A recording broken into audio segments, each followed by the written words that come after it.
Growing up, how we grew up, the Hill, Jersey City, born in the 80s during a heavy drug era, living in the midst of drug abuse, parent incarceration, violence, and even sexual trauma. We decided to use our God-given abilities to assist others in healing by telling their stories to the world. For us, as kids, it was music and visual arts that helped serve as a form of therapy. Now, we're on a mission as we feel a spiritual obligation to those battling trauma, to help them use their stories as inspiration to others. From the Hill to healing. As I said before, from the Hill to healing. Yes. Anytime I do conversations or interviews, rather call them conversations, being that I was born and raised on the Hill, and now we're healing, it's from the Hill to healing. Mm-hmm. I know you as Karima McKenzie, Yep. or Rima, Mm-hmm. or as you told me today, Shorty, Yep. in high school. I brought you in because I think you're like the epitome of healing. Mm. I met you in a professional setting, and then you transitioned to just doing something completely outside of the box Yeah. and just evolving into a completely different person. Totally different person. Who is Karima McKenzie? Ooh, man.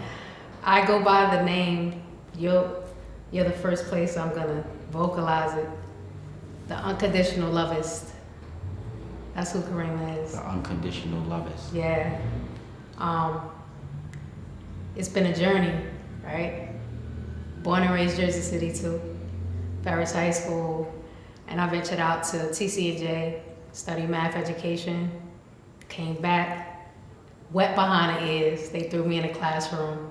I've been teaching literally since I came from TCJ. That's how long I've been in education, 16 years. Started right out of college at 21 years old at 40 school.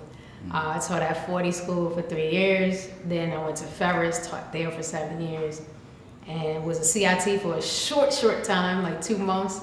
And then that's when I applied for the athletic supervisor position and landed at Snyder. Did that for 7 years, and one of my great leaders pushed me out, Mr. Walker, Franklin Walker. He said, "This is not it for you." And I had a choice in that moment to stay complacent and be an AD for the rest of my life, and I did. I followed his advice and went to the next position, the next role of leadership as vice principal at Snyder now. But through all of that, all of that success, all of that experience, I coached also, coached at King, got multiple degrees, and after accomplishing all of it, I still hit the wall of life. I still ran into anxiety, depression, and became suicidal. And in September of 2021 is when I had a complete breakdown, complete mental breakdown, and I needed to be hospitalized, because I was in rare form at that moment. I've been through a lot, on the emotional side, right, with relationships and things like that, where, your character, your strength, all of that's challenged, and it just became too much. It became too much, and I didn't have the tools then to navigate my way out, and in a period of delusion, and had to be sat down. But in that moment of being sat down, man, You learn the most. I was able to rise up, and that's the person you see before me today. Now is I went through that transformative experience, only to realize that now I gotta help. I'm thankful, right? I got through the situation. Not everybody gets through it. You know what I mean? So now I want to be a voice. I want to be a voice for mental health. This stigma has to stop, especially in the Black and brown communities. There's nothing wrong with us. We are dealing with so much trauma that we don't even realize how much help we actually all need. You know what I mean? To navigate our traumatic experiences. So Karima's the unconditional lovers who in that darkest moment is when I wrote the book, Temples are Sacred and So Are You. Which we're going to put it on the screen and all of that. But, Okay, yeah. So it's really about honoring our temples, right? And there's multiple ways we can do that. But the intention or the point of the book is to get people to start prioritizing themselves, prioritizing their own self-care. We're no good to anybody if we're not loving ourselves. So my job is to get the conversation out there to help people unconditionally love themselves. And that is going to overflow into unconditionally loving others. So, was Karima always the unconditional lover? oh no. So just give us some insight on before the transition, what was going on inside of you?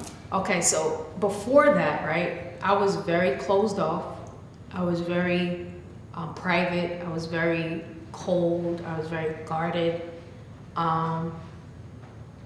And rightfully so. Because of your experiences. Because of my experiences. But the unfortunate part is that nobody knew what I was going through. So to others I come across as you stuck up or you know, like who she thinks she is. Right? Yeah, can't figure me out. You know what I mean? So that's who I was before, you know, and I was very judgmental. You know, I thought I was better than people, you know. That's a hell of a thing to admit, because people won't admit that they had that perspective. Yeah, definitely did. And look, I look at myself now like, who the hell are you? Honestly, like. What do you think caused you, or the explanation for that complex that you had? I think there's a part of me that because I went away and came back, right? And the experiences that I gained while away, I just felt different, and that I knew more, right? Or that that I'm a different product of Jersey City. Gotcha. I'm not like the rest of them. You know what I mean? And it's like, no, humbled. You know what I'm saying? Humbled myself. Which is okay for you to be unique and different, but it's more like what you do with that power. Absolutely. You know what I mean? Absolutely. So, you know, I literally, after I took my sabbatical, I set on a path. This is why I came back earlier, because the moment I realized a lot of things about myself is the moment I said to myself, I need people to know the real Karima. You felt an obligation to tell. Especially at Snyder, right? Because in some ways it was intentional to not let people in, right? Self-preservation. Survival. Survival. You know? My coworkers don't know what I'm surviving outside of these doors, you know? Was there anyone, at least, because we met in the school, but I'm kind of private too, so it would never really be an issue. But was there anyone that you were close to during that? Okay. Right. Mom Davis. You know, Mom Davis, my brother Reggie, you know. Reggie. Miss Mabel even, you know. These are the people that... They're very few, right? Very few they knew that they knew a different side of me, you know what I mean? Even while I was that way, they knew there were some certain people I was able to let in, you know what I mean? And once I let them in, they're like, they respected where I was, such that they would be like, nah, she's not like that. You know what I mean? She good, she's not like that. You just don't know her. You know what I mean? So I appreciate them so much. That's dope. I appreciate them so much for fighting off, you know what I mean? Those battles, those silent battles that were happening. That's so interesting. Because me working with you, maybe that lets me know how much on another planet I'm on, because I saw your demeanor, but I didn't judge it. You know, because I'm like, I ain't let nobody close to me either. So most people judged it, you know what I mean? And I said, you know what? I want to go back and I want to change the narrative. I want to change the narrative about who Karima McKenzie is. And your energy even is just completely different now. Right? It's like you be gliding through the building. I love to hear it from you, right? Because I know I'm intentionally showing up different, but I just don't know how it's coming across. So I love to hear, but it's genuine though. You can tell. You can tell. But I do still respect the fact that the boundaries that you don't want to be rigid, but the boundaries are important, and I like that you have both of those things. You know. Yeah, it's like I present now with that unconditional love, right? Mm-hmm. And that kind heart. But don't test me, You right? job. Right? Yeah. Do what you're supposed to be doing. Yeah. You know what I mean? So I now know. I now see my teachers or my students as humans. Yeah. Right? Yeah. They have their own traumatic experiences. Mm-hmm. And not just going through the motions. You know what I mean? Already, I've been able to connect with maybe like 5 to 10 kids who some of them were the ones who are acting out, but they're in my office and I'm saying, so what's really going on? Yeah. Because it's misdirected anger, right? Yep. They're wilding out and it's like, I see it. I literally look now and I see trauma. Yeah, you can see through that. Totally through it, and it's like because you took the time to look through at yourself. myself, and I realized why are you like this? You know what I mean? And I think that's the important part about healing is we have to take the time to be vulnerable, to look ourselves in the mirror, like literally Michael Jackson, honest. Like start with the man in the mirror. Man. Speak to this, right? I think this is an undervalued part of what you did because I did something very similar when I was teaching at 15 school. Okay. You're at the height of your career, yes. right? How many people want to be administrators? Yeah. But you made a decision. Yes. To take off of work. Yes. You didn't prioritize money. Nope. You prioritized your mental health. Absolutely. Take us into what that was. It like double dutch? Do I want to do this? What was that process like making that decision? Ooh. So, I knew I was struggling, right? COVID hit, everything was just like too much. Everything was hitting me all at one time. I was struggling badly, and work became a thing of resentment. You know what I mean? Like it was uncomfortable place. It was like a chore. Like I was doing the bare minimum, and not to toot my own horn, but my bare minimum is still efficient. Oh, hell yeah. You know what I mean? But like, we know people don't like to work. So 50% of you is probably going to be better than 90% of the people. Bare minimum. We ain't going to lie in here. You know what I mean? Still producing, still doing my job effectively. And then I said, I can't function like this. You know what I mean? And that's when I made the decision to take the break. And I reached out to my mom and Frank Walker. I said, I just know, and even Principal Waller, I need time, and then I did the research and found out about the sabbatical program and submitted my letter right away. And I just knew, and I put in 16 years, man. Mm-hmm. And I was like, deserve a break. When do I take time for me? Yeah. You know what I mean? Yeah. And I think the importance of doing it and doing it when I did it is to say, I value me more than my job. Mm-hmm. You are not your job. I am not my job. I am not. And shame on the people that feel like their job holds more weight than them. No, I do not believe that. So. And shout out to Mr. Walker too, because what he said to you, he said something very similar to me when I came into my job position. Yeah. And I was looking at him like he had 6 heads. Yeah. He was like, this is not where you end. And I'm like, man, I need a job. What are you talking about? Yeah. But after time, I said, oh, now this is why I'm here right now. You know what I mean? I'm like, certain people see things in you that you don't see in yourself. You don't see in yourself. And I had a choice, right? And he pushed me out, and I'm so thankful for that decision because look at what that decision allowed me to do, right? It allowed me to get into a position that's actually less, what's the word? I would say less of a weight in terms of like people could fill my gap. Yeah, I got you. I understand. Now with the athletic supervisor position, that's a hard gap to fill when, you know what I mean? So it actually freed me up a little bit. Yeah.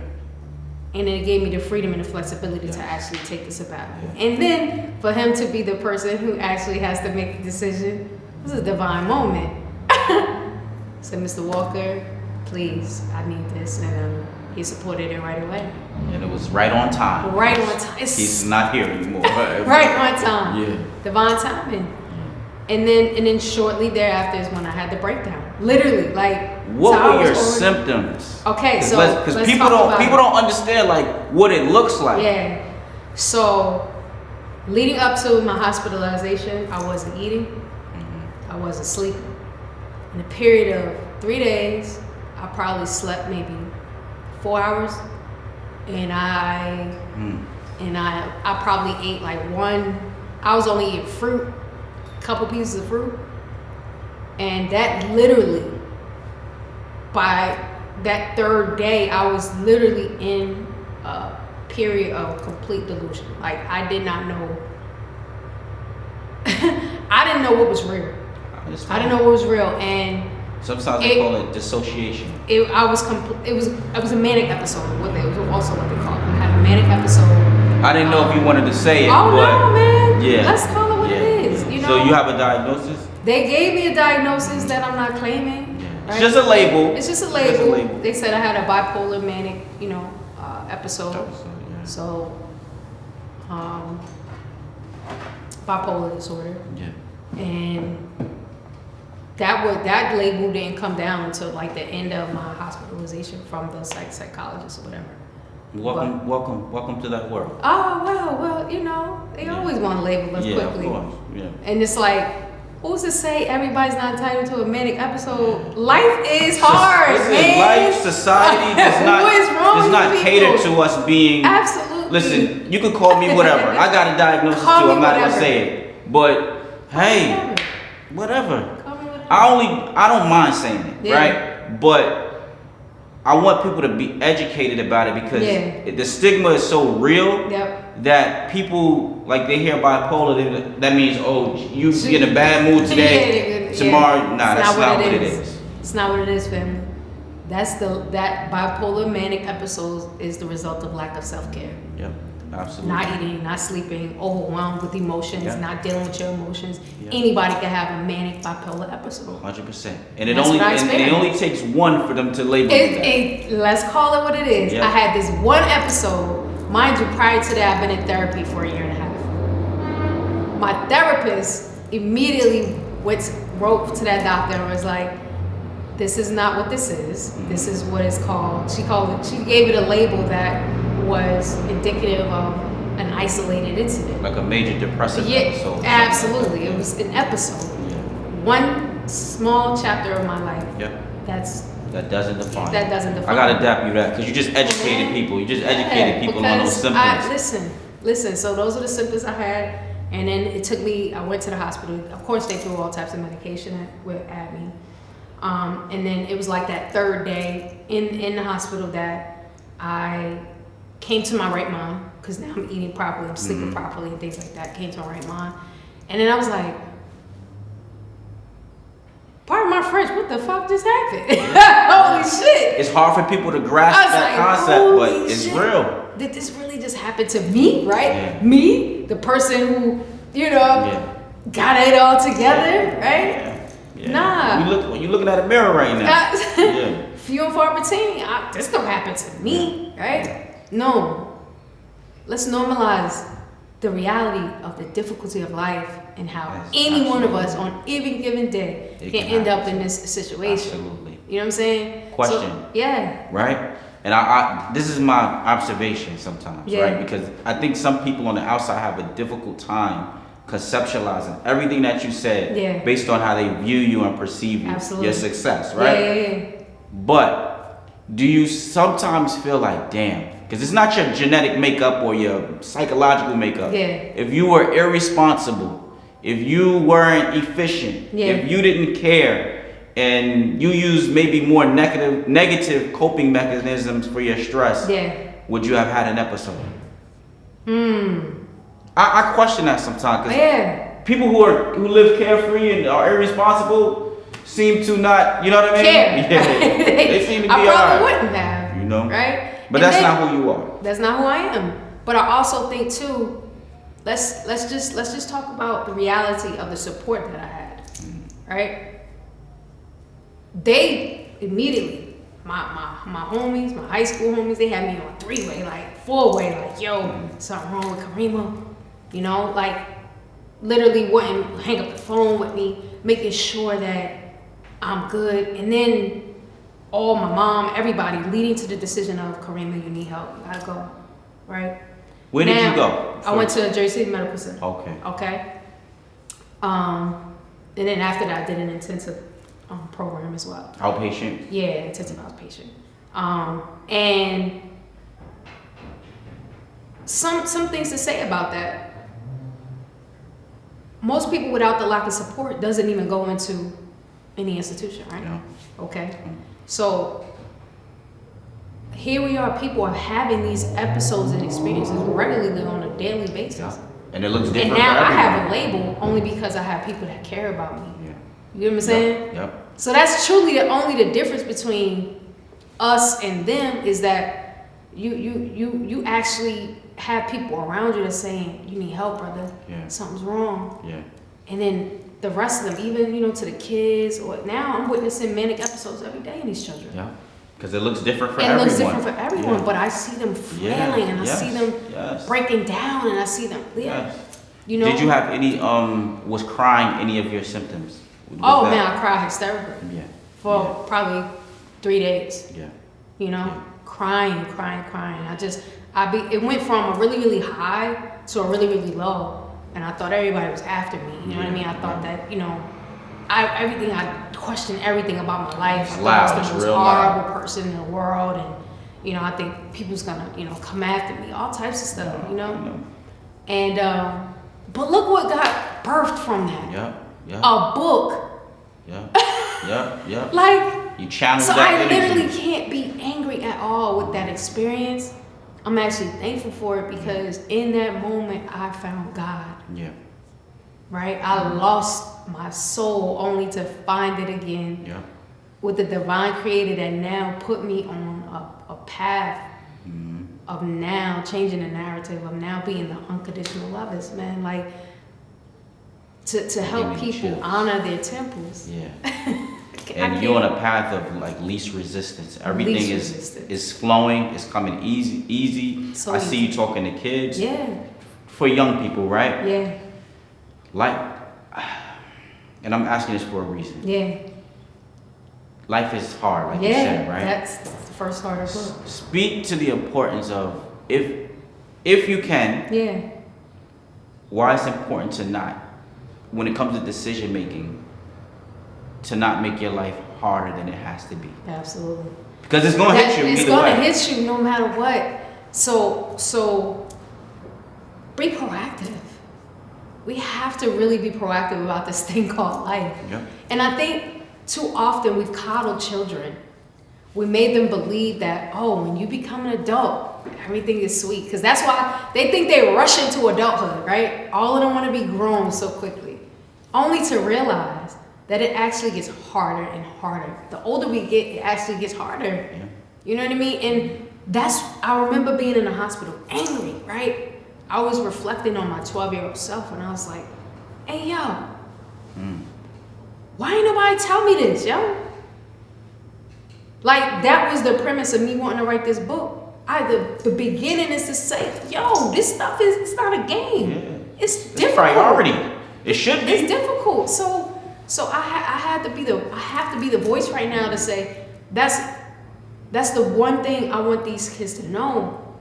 It's hard. It's going to be hard whether you like it or not. And unfortunately for some of them, it's a lot harder too early for them, because of their environments. They have no control of that. Yeah. So some of them starting out the gate, and it's already hard for them. Yeah. So some of them are stronger, right? They're really survival of the fit. Yeah. But then you got the rest who've been spoon fed, you know? Yep. In a lot of areas, they're coddled, they're baby, and then once they graduate high school, they hit the real world and they struggling. Yep.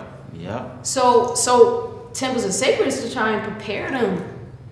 It is difficult. Yeah, no, it is. I'm Not glad only you is it said that. difficult, I'm But glad you said that. now let's how can we make it easier for ourselves? So that's why I come up with 7 principles to make it easier for you. So that, like, touching back on what you're saying, don't make it harder for yourself. Follow this blueprint right here, and you're gonna make it a little bit easier. A little bit. soften the blow a little bit, because when that wall comes, right, now you have the tools. Yep. My hands are right underneath that foot, right, for you to step over. Because you got the tools in your 30s. I got mine in my 30s. Man, what could I have done with those tools going to 41 school? Yes. You know what I mean? Absolutely. Your mom, yes. Right? What's your relationship like with your mom in relation to how you've transformed and the support that she gave you? Yeah, man. So my mom has been amazing. It's funny because my mom has had a challenging life too, right? My dad died when I was young.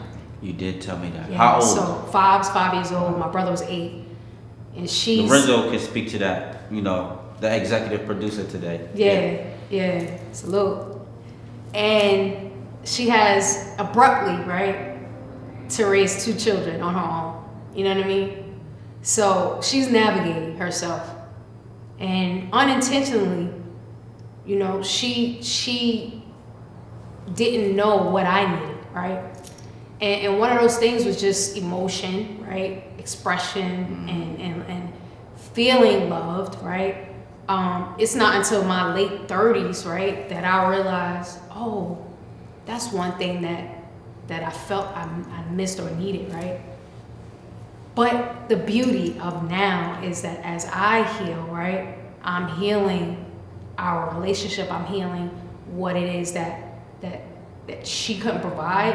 I've extended grace, right, because, you know, she did the best that she could, and the best that she could made me who I am today. So I have absolutely no complaints. And you take accountability for your own growth. And I take accountability for my own growth, and even for I extend her grace and tell her, and now she has her opportunity to grow too. Absolutely. So now our relationship has blossomed into this amazing thing. Open communication constantly, you know what I mean? And she sat in the hospital with me every single day that she could, until they shipped me into the private part. But there's beauty in knowing that she was there, man. She was there throughout the whole process, and her baby, still her to youngest. this day. Not even, no. I got a younger sister. That's who I'm headed to. So you have who's 8? Who was 8? You said somebody was 8? No, nobody's 8. So I misunderstood. So I have my little sister. She's 12 years younger than me. Okay, but when your dad died, you were 5. My older brother was 8. Oh, that's who was 8. Okay, so it's your brother. Yeah. You. And then my little sister. And then your little sister. Got it. And then my nephew and stuff like that. And the extended. Yeah. We've talked on a few occasions, right? But this is probably the longest we've talked. Yeah.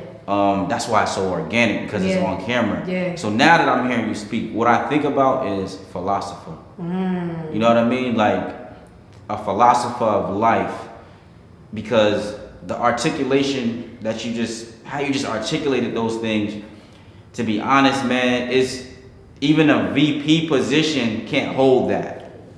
You know what I'm saying? It can't hold that. It's bigger than that for you. So much bigger, man. You know what I'm saying? I see a lot coming, brother. And, just last minute for Women's Day on Thursday, last minute I said, I need to speak.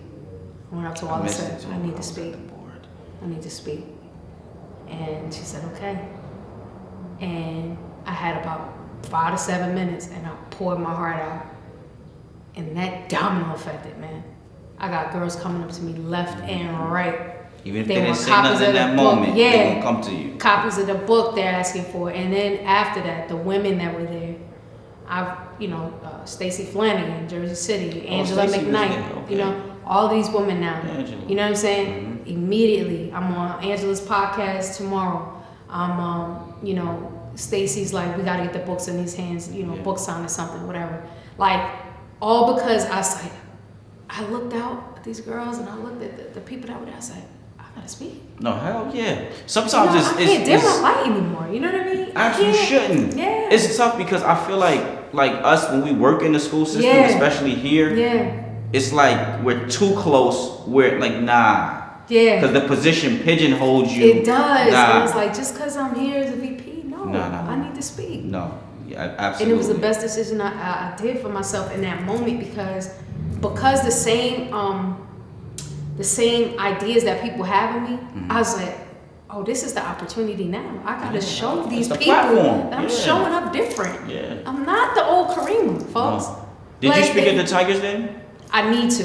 Okay. Yeah. When I saw your flyer in the building, I was like, oh shoot, I really need to do that.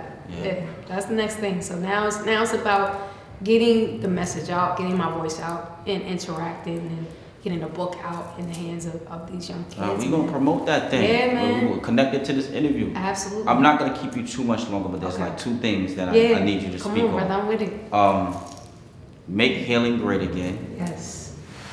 That's merchandise that I Merch, think. baby. Nah, I'm surprised you didn't, brother, because it's fire, man. Like, might have been on another planet. That's another conversation. Okay. Go ahead. Yeah. Healing great again, right? Make healing great again. I think healing is often dismissed. Again, we touched on it. Black and brown communities, they just are used to surviving, man, and we don't have to survive so much anymore. Can thrive. We can thrive. We can heal our traumas and become new. Like, become a new person. I sit before you as a completely different person. The devil is a liar to say that you can't change. You absolutely can change. If you want to change. If you want to. There you go. Let's talk like about that. if you want to change. If you want to. I'm so sick of people copping out and saying this is just who I am. Let's normalize it not being just who you are. I don't want to ask you any questions. I just want you to leave people, because a lot of people are going to see this, a good amount, and hear. What do you want to leave people with through you as a vessel? My go-to right now is that self-love is the only love. We are no good to anybody if we cannot love ourselves. The moment we pour into ourselves and love ourselves unconditionally the way that we're supposed to, is the moment that we can pour out from the overflow that love onto others. Firm believer that the more we pour in, we're able to pour out. I agree. We cannot keep pouring from empty cups. And I think that's what brings on so much anger, resentment, because people are tired of being hurt. And they allow themselves to be hurt by people who also don't love themselves, right? So it's just a domino. Yeah, exactly. So choose you. That's what I want you to know today, is choose you. Hey, we're going to promote that book. I appreciate you for coming. Yes. I think it was a very good conversation. Not an interview, very good conversation. And I appreciate you for being open and vulnerable. Yeah. And you ain't never give me no hard time at Snyder. Maybe because I do my job, but. but listen, I don't have no problems with anybody. Do your job, we all good. Yeah. Thank you, brother. I appreciate Peace. you having me. And this is long overdue. Yep. Long overdue. I'm glad you came. I'm glad to be here, and I'm excited for the feedback from this. Yep. And you need me to speak, I'm here. All right.